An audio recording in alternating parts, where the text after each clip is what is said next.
Pasar Semena ingin melakukan wawancara mengenai 5 elemen strategi Diamond di Natsu Japanese Ice Cream and Coffee.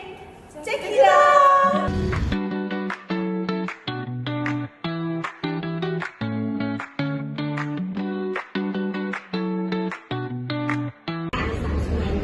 Selaku owner dari Natsu Japanese Ice Cream and Coffee.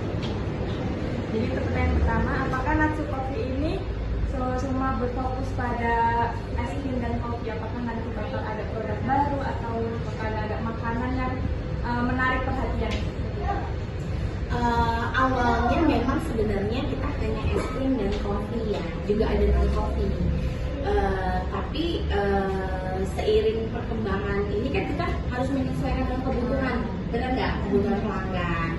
Ya apalagi kita dekat sama kampus nih, ya dekat sama kampus pasti anak-anak kampus tuh bukan cuma dari minuman aja dong, nongkrong asiknya sambil nyemil juga, benar nggak?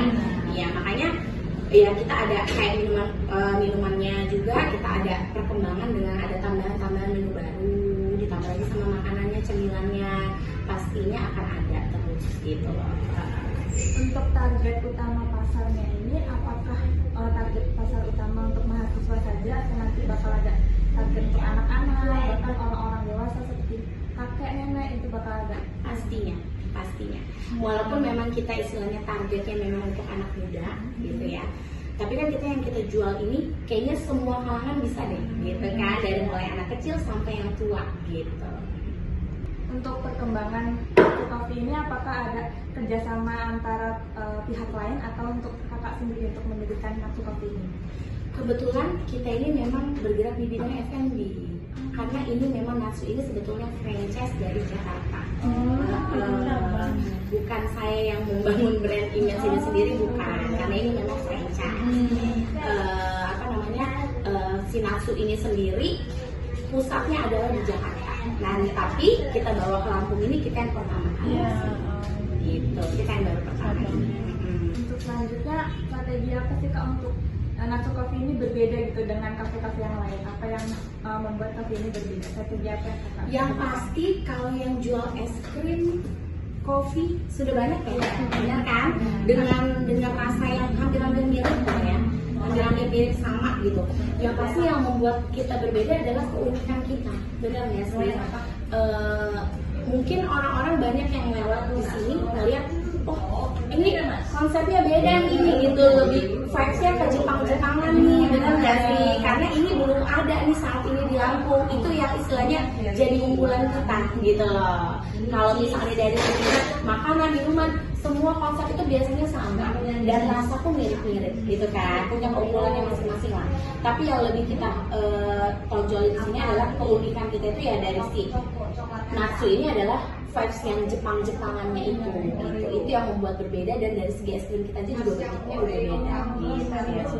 Itu sih strateginya lebih ke situ. Sama kita jual makanan juga ya kan, mungkin yang lain-lain ada yang kopi, es krim, hanya minuman aja kok gitu tanpa makanan gitu. Kalau kita alhamdulillahnya franchise kita ini sangat fleksibel gitu, jadi kita bisa jual makanan juga. Karena untuk perkembangan di Natsu Coffee ini, apakah strateginya itu cepat atau bertahap? Memilih untuk langsung atau secara bertahap? Secara bertahap dong, karena kalau sesuatu yang naiknya langsung, turunnya juga jatuhnya sakit. Bertahap aja, tapi orang kenal dulu loh. Dengan nanti orang kenal, akhirnya mereka jadi repeat order kan, benar nggak? Jadi makin banyak yang sudah kenal, mereka akhirnya jadi kembali lagi. Tapi ya itu balik lagi bukan cuma sekedar suka aja, tapi ibaratnya mereka jadi yang kayak kebutuhan gitu loh. Itu sih yang lebih kita ini, lebih ke kebutuhan lah ya. Kayaknya kalau nggak nongkrong di situ nggak tenang nih, tidur nggak nyenyak nih, kayak gitu ya. Lebih ke kayak begitu nggak, kalau bisa gitu. Lebih dicintai, lebih diterima lah Natsu ini. Kalau strategi efisiensi biaya Kak, kan misalnya kualitas premium itu harus ditonjolkan. Itu gimana Kak caranya untuk bisa melebihkan kualitas premium tapi bisa mengefisiensi biaya juga? Gimana strategi Kak? Efisiensi biaya untuk kualitas premium ya sebenarnya gini sih, apa yang kita jual ini, produk-produk kita ini sejujurnya premium semua gitu loh. Apa yang kita jual, apa yang kita berikan ini semuanya sebetulnya premium semua.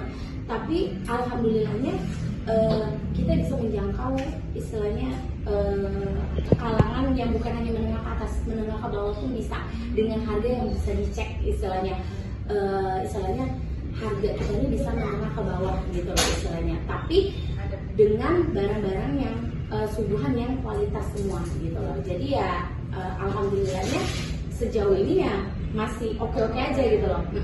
Jadi nggak perlu kita sampai mengefisiensi gitu, menurunkan harga, tapi dengan kualitas yang ada ini yang kita berikan alhamdulillahnya masuk gitu loh ke ini kita gitu loh, dari segi cost kita. Nah,